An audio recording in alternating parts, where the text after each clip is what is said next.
Yo guys, what's up? It's Liberate the Vanguard here with a Genesis deck tech. This is my Minerva deck. This is the deck I took to regionals up in Albany, and actually I did quite well with it. I guess I'll give you a report on that one real fast. Came in top 64. I made the cut to top 64 before I got knocked out in that last round before cut to top 8. It was intense. Yeah, enough of me bragging. Let's go with it. Starting Vanguard, Battle Maiden, Amin Horkari. That's how you say it. Totally. Her skill is when this unit boosts to grade 3 Genesis, you may soul charge 1. This deck relies heavily on soul charge, and yet you don't want to overdo it. With Minerva, I have come to learn that it's not spam the soul, it's control how much you have in the soul. Usually once you get to about 10 soul, you're pretty set for the game, and you're just going to cut yourself off there.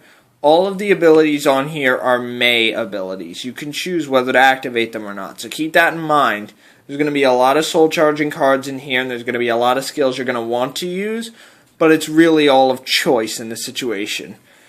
Alright, now obviously the boss card of the deck, Minerva.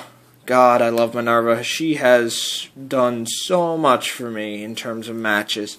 Her skill is Counterblast 1, Soul Blast 3, and Discard 3. I can stand her back up, and she gets plus 5,000 power. So comparatively to Raging Form, it's 5,000 less power, but it's always going to happen. You can always make that work in this deck. And, of course, she is a cross ride to the break ride of this deck. Regalia of Wisdom, Angelica. Angelica's skill sort of helps out with the cost of Minerva. It gives my Vanguard plus 10,000 power when something is break ridden over it. And if you Soul Blast 3, you can draw 2 cards. That is really good. It helps with Minerva's discarding cost, and it also provides a little pump up. And last but not least, for the grade 3s, I run 1 Oracle Queen Himiko, because Himiko is just a good break ride. 10,000 power to your Vanguard and 5,000 power to 2 of your Genesis rear guards, and the option to Soul Blast 3 and draw a card. I almost never use the Soul Blast 3 and draw a card. If I do, I'm hard-pressed that game for cards in hand. But I love going with the ride order of Angelica into Himiko and then into Minerva. It creates such good pressure that for those 3 turns, your opponent is just hurting for guard.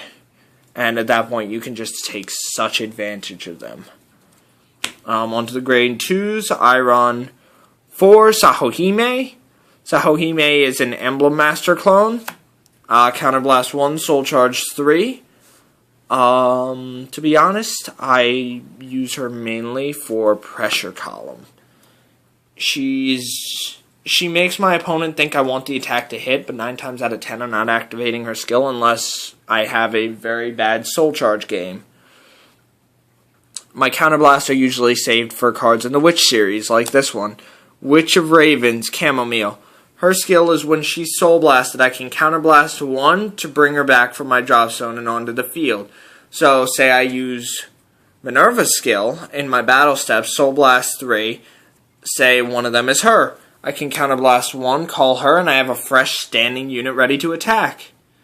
It's just, this deck is all combos and logic. And I run 3, Goddess of Trees, Jupiter. Jupiter's skill is basic plus 3,000 when you have a Regalia Vanguard, which is most of the time when you're on grade 3. Not much to really say about her. And 1 10k vanilla, because Link Joker's still out there, and I don't like Mobius Breath Dragon. I play the deck, I know what it can do, I know how annoying that card is. So, next I run 2 Witchcat's Cumin, which on call give you a soul charge of 1. Just a nice skill, it's a nice skill. Next, 3 Apple Witch Ciders. Her skill is beautiful in combination with heavy guarding cards like, say, Quintet Walls, because her skill is when she's called onto the Guardian Circle, I can soul charge everything else, including her, that's on the Guardian Circle. So if I activate a Quintet Wall, and then throw her down in addition, that's 7 cards going into my soul for Counterblast 2. You just don't get much better than that. Next I run 2 Ordain Owls. Ordain Owls, when I send a Minerva, or not a Minerva, a Regalia unit from my drop zone to the bottom of my deck, I can give a Regalia unit plus 5,000 power on my field. This is good for A, gets my attacks to bigger numbers, and my opponent's not going to want to guard in late game, and B, oftentimes you will worry about decking out in this deck. It is always a huge concern because a lot of your cards end up in the soul and the rest end up in your hand. That leaves you with a small deck. So if you can send all your Regalia units back, that buys you an extra turn or 2. Alright, next I run 3 Witch of Frogs Melissa.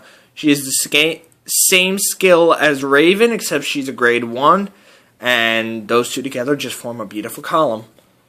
And next I run 1 Quintet Wall because that Cider column is that Cider combo is just too beautiful to resist. And 3 Perfect Guards. Because who doesn't love a perfect guard? Alright, for my trigger lineup, this is where it gets strange. I run, stereotypically, 4 heals. Because healing's good. There isn't really a bad time you can heal.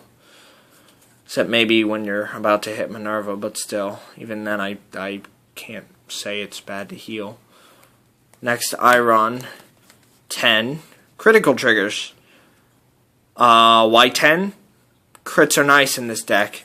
Stands don't do much, and drawing too much will deck yourself out very quickly.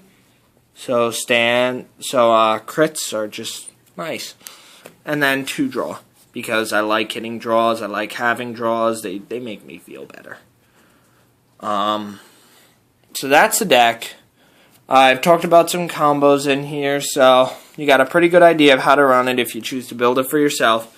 Just all in all, a good competitive deck, and it'll remain that way throughout the next metagame. So I am Vanguard, and I'm going to be signing off and posting another deck tech video hopefully real soon.